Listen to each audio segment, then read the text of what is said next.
Hi everyone, welcome to my channel. My name's Dr. Melody Smith and I'm a clinical psychologist. On this channel I make videos for aspiring clinical psychologists on their journey to becoming clinical psychologists. In today's video I'll be sharing tips for when preparing for your clinical psychology doctorate interviews. If you have made it this far and you have been offered an interview, I just want to take this opportunity right now to say well done. That's amazing. What you have done is you have clearly demonstrated that you meet the minimum criteria to train as a clinical psychologist, and by giving you an interview, what the clinical psychology courses are telling you is that they want to know more about you and that you have a shot at getting your place on training. Because there's so much that can come of the interview, naturally going into the interview it can be really nerve-wracking and there can be a lot of pressure on performing in the interview, and so it can just be a very, very difficult and stressful time for aspiring clinical psychologists. This video is for anybody who is preparing for the clinical psychology doctorate interviews and would like to know what I did when I was preparing for the clinical psychology doctorate interviews, and most importantly what I learned from doing the first interview, which went really, really badly, to a couple of years later my second interview where I got a place. So here we go.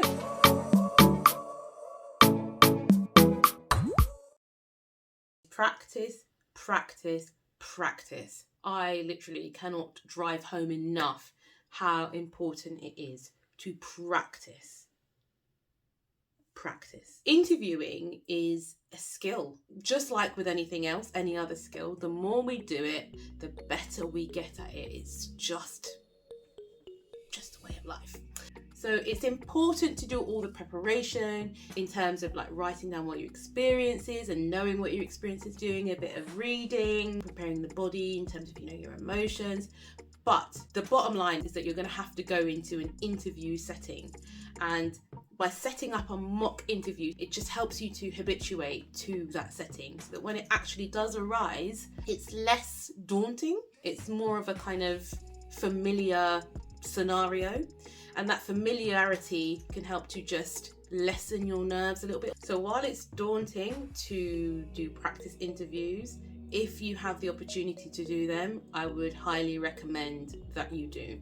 The benefits of practicing and doing mock interviews are vast really, but one of the key ones is that it enables us to be able to rehearse information in a practical way. So if we think about levels of processing, by speaking our answers out loud, we are doing a deeper level of processing than we would be if we were just reading something, for example. So by doing practice interviews, we are rehearsing our own experience and making it so that we're kind of more bonded with it, and it becomes second nature just to talk about it.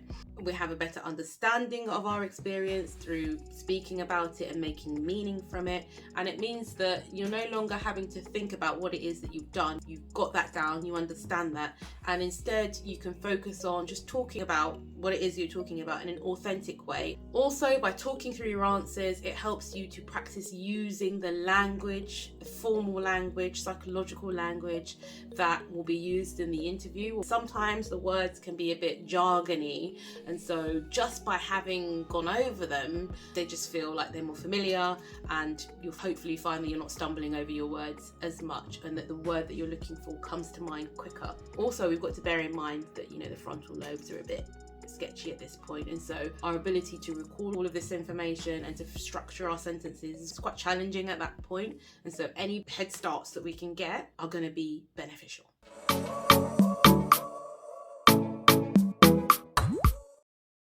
So what to practice? From my perspective, the most important thing is to be able to talk about your experience in a meaningful way. I'd have a look at your list of things that you need to cover, have a look at your job description and the essential criteria and your examples, current themes as well, talking through those experiences, what your perspectives are, rehearsing and rehearsing over and over again.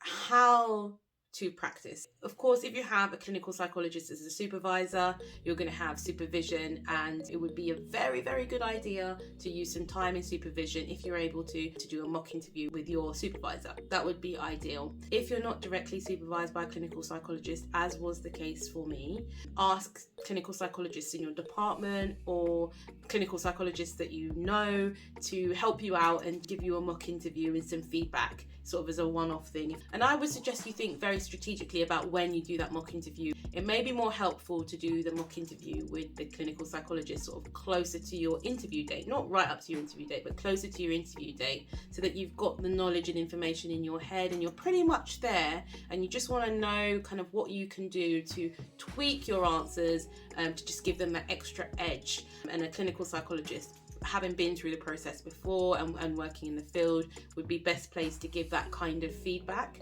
If you don't have direct access to a clinical psychologist immediately, you can network on social media. There are lots and lots of clinical psychologists out there, and some of them have already volunteered their time and said that they're happy to talk through aspiring clinical psychologists about applications and their interviews.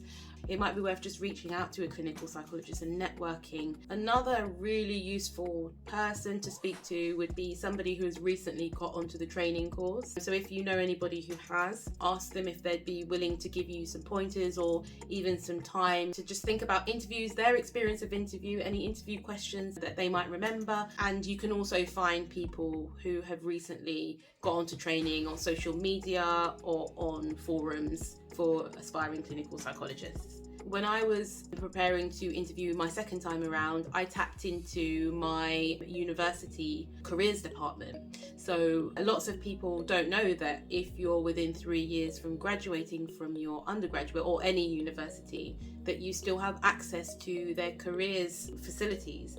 And so one of the facilities that was available was interview practice. All I had to do was book myself in to an interview practice slot. I went along and I was able to do a practice interview with somebody and was given feedback on how I gave answers. The really cool thing actually was that the person who was interviewing me, doing the mock interview, wasn't from a psychology background, and it was really helpful to hear her feedback because she is somebody who doesn't necessarily have that background knowledge and can't fill in between the lines where I might be missing things out. And so she was able to give me that real raw, honest feedback about, you know, what made sense, what didn't make sense from that perspective of not having that background knowledge. That really helped to think about whether or not I've explained something well enough or not. And last but not least, family, friends, colleagues, anybody who will listen really, ask them to ask you a question about your experience, talk them through an answer and see what they've taken from it at the end and get their feedback, see what they think of your answer at the end.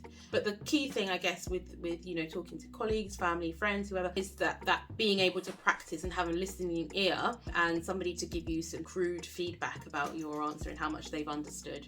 I would highly suggest that you turn your camera on and you record yourself answering some questions. It's so helpful to be able to look back and see how you've answered questions, see how you present, and you can critique yourself, give yourself feedback, think about how you formulate your answers, but also you can have a think about all the wonderful things that you have said and the bases that you have covered. And if you record it, you can even see yourself progressing over time, which is pretty cool.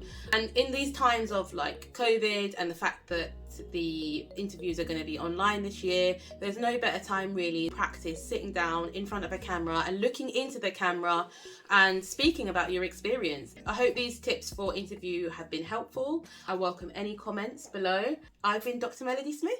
See you next time.